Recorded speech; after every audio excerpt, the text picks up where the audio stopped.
Hey everybody, Dark Primitive here from Split Polygon and welcome back to my channel. This is the final chapter of our natural looking environments and we're going to look at what I did between the lessons and we're going to look at the final render and how can we do a little bit of compositing as well. So what we're looking at here is the final render that I came up with. I guess you're going to notice right away, it has a little bit more assets than what I showed in the previous chapter, and it mainly has to do with this branch palm tree. I was googling. I was not googling. I was browsing Quixel Bridge, and I stumbled upon a young palm tree that they have, which is this guy over there in the background. And at first I was like, it may not be that useful because I already have like an illusion of a palm tree, on the side. But then I changed my mind and I brought it in and I firstly added it close to my camera. So let me show you what I did. So I'm gonna go to perspective 1. So this is that guy. So my camera is like sitting right over there. I just have it hidden. So I just positioned it so that it would cast an interesting shadow and it would kind of have like a foreground element to frame the shot a little bit, to be a little bit like maybe mysterious, like we're looking through a couple of small palm trees to discover this area. Just trying to go the extra mile to kind of sell the story. We don't have a lot of assets to kind of sell the story, so just trying to find a visually pleasing kind of way to add more detail without too much work. So, and then I kind of, this asset came with 3 different variants. So I positioned one of the variants over here behind these hills. You can barely see this one, just like the tiny piece of the branch. And then I positioned the third one over here, just to kind of break up that hill and give it a little bit more interest. So when your eye starts looking around, it's gonna eventually make, sorry, it's gonna make its way up on the hill and it's gonna notice it. And then I did a duplicate special with an instance copy and I just added just few more of the same ones here, here. And then the biggest change is I added one to simulate that there's this palm tree here actually has branches. So it's completely fake and it's like a cheat, but it gets the job done because you only see like this little section of it, and it just adds just that little bit of detail. And these leaves are very nicely detailed. They have a great opacity map that kind of eats it away a little bit, and some of them are like dry and everything. So it just added just that much more interest to this section of the image. And then the last but not least is I added a directional light. I was kind of looking at the render, and if you remember, I mentioned that the lighting was looking a little bit flat, and I completely forgot to add the light. So I just want to walk you through what I basically did. It's basically, I have 2 lights, one spotlight, which is basically a duplicate of this one with the fog disabled, and one directional light. And this guy is pretty faint. It doesn't really do too much apart from casting an interesting shadow, and this one is the main light that contributes to the adding just a little bit more brightness to the scene. So if I open up the attribute editor, the sun, I picked it up from here and I positioned it to come from the right place.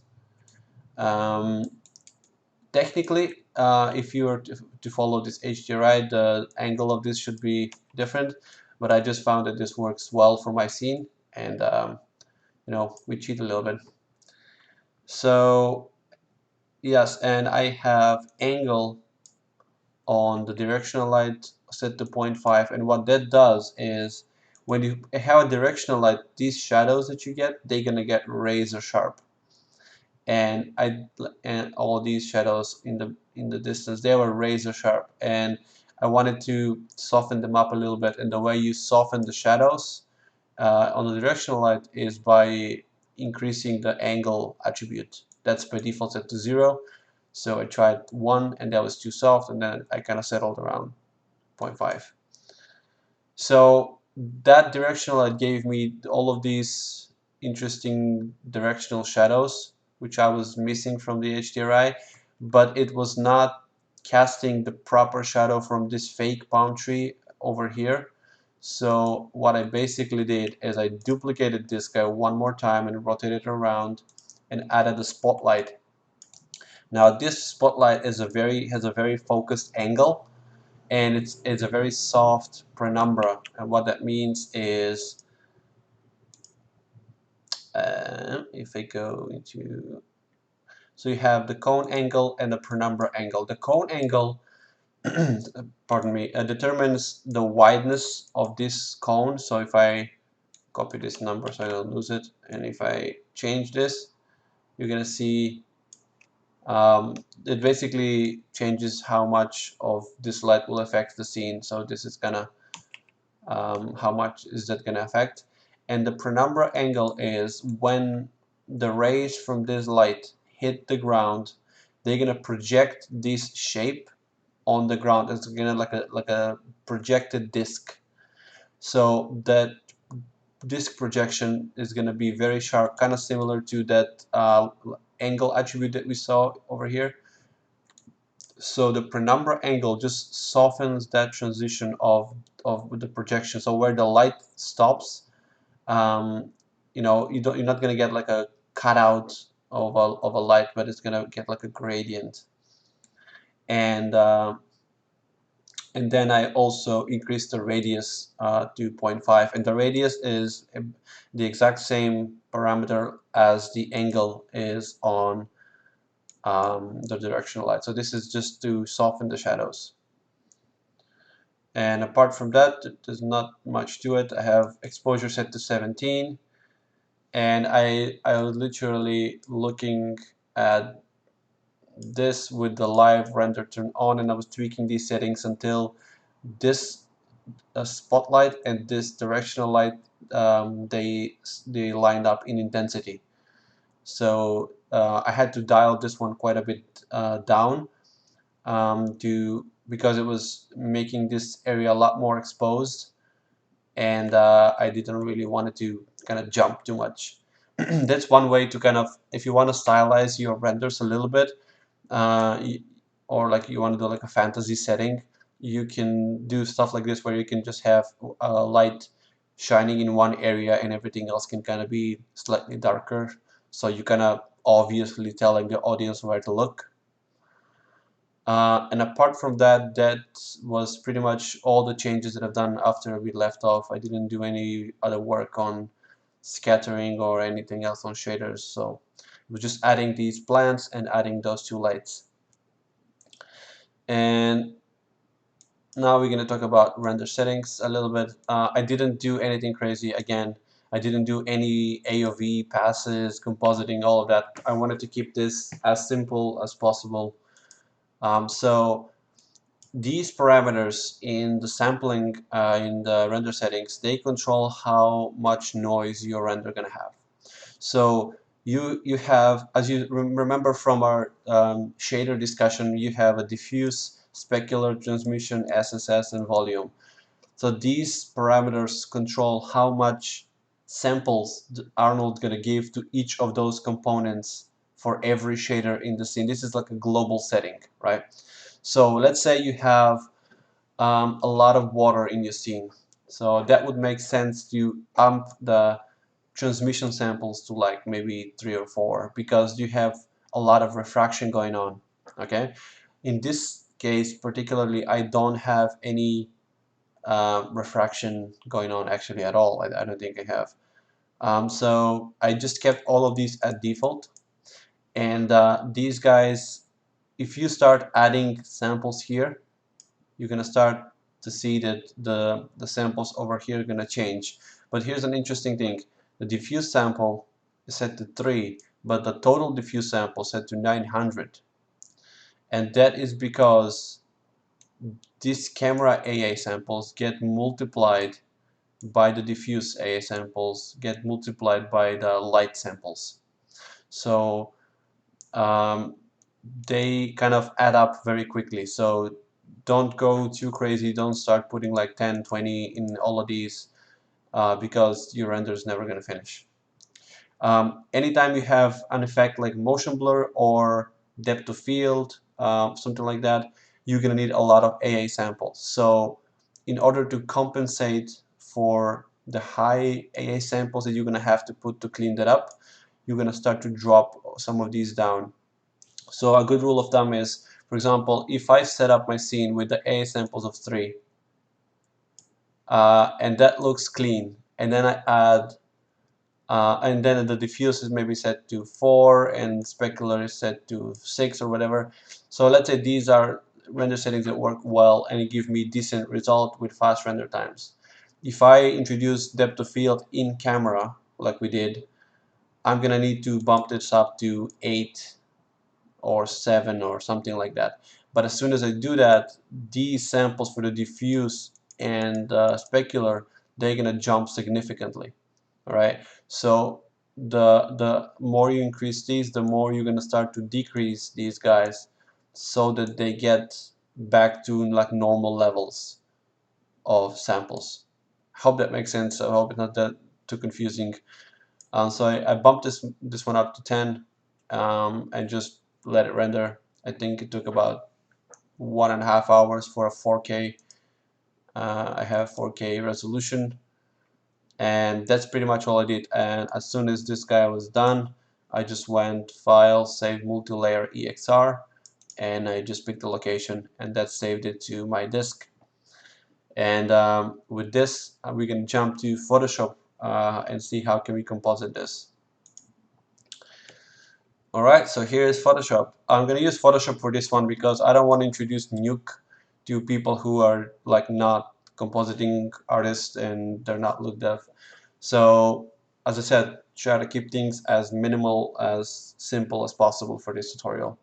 So we're going to do this one in Photoshop. So first thing I want to do is, this is the raw render. Alright, so I want to do some color correction, I want to do some tweaking, and we're going to take it from there. So I'm going to Control J to duplicate this layer. And first thing I want to do is I'm going to filter. Actually, first thing I want to do is drop this to a 16-bit image. Right now, this is a 32-bit image, and a lot of the functionalities of some of these color corrections and some of the layer modes, they're disabled because of how 32-bit images are handled in Photoshop. So I'm going to go Image, Mode, 16-bit. I'm going to click Don't Merge, and they're just gonna, you're not gonna pretty much see any difference, but the depth, the bit depth is gonna change to 16-bit. So then I'm gonna go to Filter, and I'm gonna go to Camera Raw Filter. Camera Raw is kind of like a section of Lightroom integrated in Photoshop, and it comes pre-installed with Photoshop. So this one gives you great control over color correction, tone mapping, just a bunch of stuff. So what I did is I've spent like maybe 30 minutes or so playing around with some of these settings to get the result I want. So like, first of all, I thought it was looking a little bit on the dark side, and that is actually intentional. Anytime I do a render, I try to make it as neutral as possible, meaning not too bright, not too dark, not too contrasty, because I want to have that control in my compositing package. I want to be able to push the colors and shadows and everything to get, you know, the right look. And it's a lot more interactive and simple to do that in post-production than to, you know, spend forever tweaking your lights and try to get it exactly perfect in Arnold. So I want to, you know, make it like a little bit of a brighter day. So I'm gonna just bump up the exposure and maybe just bring in some contrast to get it a little more punchy looking. And here you can control how much highlight's gonna get brightened, or if you want to lift the shadows, or if you want to darken the shadows. So here you have great control. So then you have this very interesting section, which is texture, clarity, and dehaze. So texture is just, if you start to increase, it's gonna do like a sharpen filter on everything. It's just gonna like punch it. You can see a lot of the details start to come through from the textures. Every time you render something, your render has something that's called anti-aliasing filter, and that will serve to kind of soften some of these stuff to avoid any flickering or something like that. So sometimes I want to just add a bit of texture, and clarity is kind of doing the same thing, just to look a little bit of different algorithm. So I just want to add just a tiny bit of these to kind of bring back some of the details from the textures that I have. And then you have curve correction, and like you can play around with this and tweak it forever and ever until you find what you like. Sharpening, noise reduction. This is if you have some noisy renders. You can try to play with this, and let's see, it's gonna try to denoise your render. This is kind of like a beauty filter, so don't overdo this one too much, because this is kind of gonna do the opposite of what the texture and the clarity do. So this is gonna soften everything and gonna try to delete the noise. So I'm not gonna touch this one because it's a pretty clean render from what I have. And then you have optics. So this is where you can start to add some distortion of your camera, so like a lens distortion. But I'm not going to do this here because I'm going to do it in a different methods. Lens distortion is pretty much when you shoot with a real world camera, the lens itself, it's not perfectly flat. The glass has some bowing and curvature, and that will distort the image dependent on the type of glass that your lens have and the type of lens. And the more expensive, the less distortion you're gonna get. But it just adds the believability just like a tiny bit. So, but I'm gonna skip this for now because we're gonna look at how we do that later. And then you have effects, so you can add stuff like grain. This is going to add like a film grain, which is like if you want to go for like a cinematic filmic look, so maybe like 20 percent grain, not too much, just kind of like this filmic look. And then you have vignetting, which is basically gonna darken the edges of the camera, and this is again a lens kind of thing that happens. And then you can shift the midpoint of this length of vignetting to be a rounder or ellipsoid or something like that. So a lot of controls that you can play around with. So this is something similar to what I've came up with for my final render. You can also save your settings. So if you did something that you like, you can click these dots on the side, and you can click save and or load settings. So if you click save, it's gonna ask you to save it, and you can click and give it a name and a location. So I'm gonna load the ones that I did, very similar to what we did right now. So yeah, just a tiny bit less exposure. Um, and I think I was a little heavy on the grain, so actually I want to change this to 20. I think it looked a little better. Alright, so I'm gonna click OK. So that's gonna give me this effect. So we went from this to this color correction. So this is I'm gonna call this one camera raw CC for color correction. And I'm going to duplicate this again, Control J. I'm going to call this one lens distort. Alright, so now we're going to go to filter, lens correction. This is going to bring up the lens correction window. And this is a great way to do lens correction because it has some presets from real world cameras, so you don't have to guess or search for images like undistorted image maps online. So you can pick a variety of different cameras, and I play around with this So I had a couple of ideas. So one was maybe this was captured on a phone. So and you have like Huawei and what is it uh,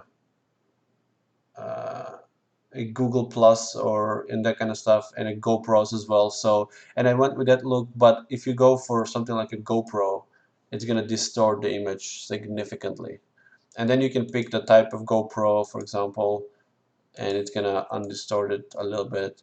But then because I've added the grain and some of the color correction that's more suitable for a camera kind of look, I try to go with something different. And I'm rendering 24mm lens at the moment.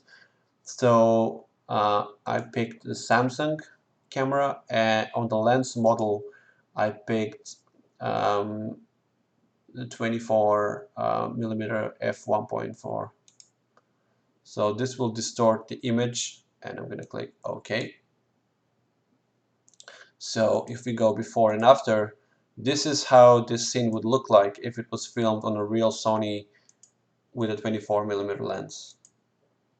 So it just gives you this a little bit more, like a little bit better, representation. Sorry, I'm losing my voice. Last but not least, I wanted to give a little bit more kind of like a LUT. So a LUT is a lookup table, which it's pretty much a bunch of presets from cameras then and how they represent colors. So I'm gonna click this little icon and I'm gonna click lookup table, or color lookup rather, and you have a bunch of presets here and you can bring up your own. So I just went through some of these and just tried to see what kind of an effect I'm gonna get.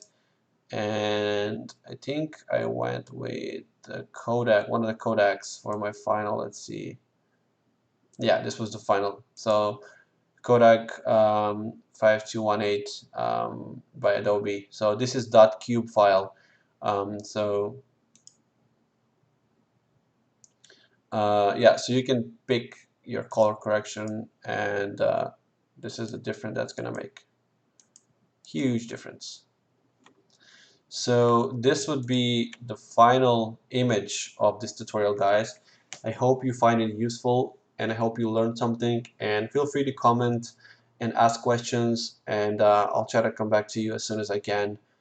Like I said, this was not meant to be like the most realistic ever, environment tutorial. It's meant for, people who want to present their work in a little bit more appealing and kind of like realistic way. So I didn't want it to do too crazy stuff with it. So there's always ways to improve this. Like I can already see like a bunch of stuff that can be improved, but for the tutorial purposes, I think it's gonna do just fine. So thank you guys for sticking around. Thanks for watching, and I'll see you guys in the next tutorial. Peace.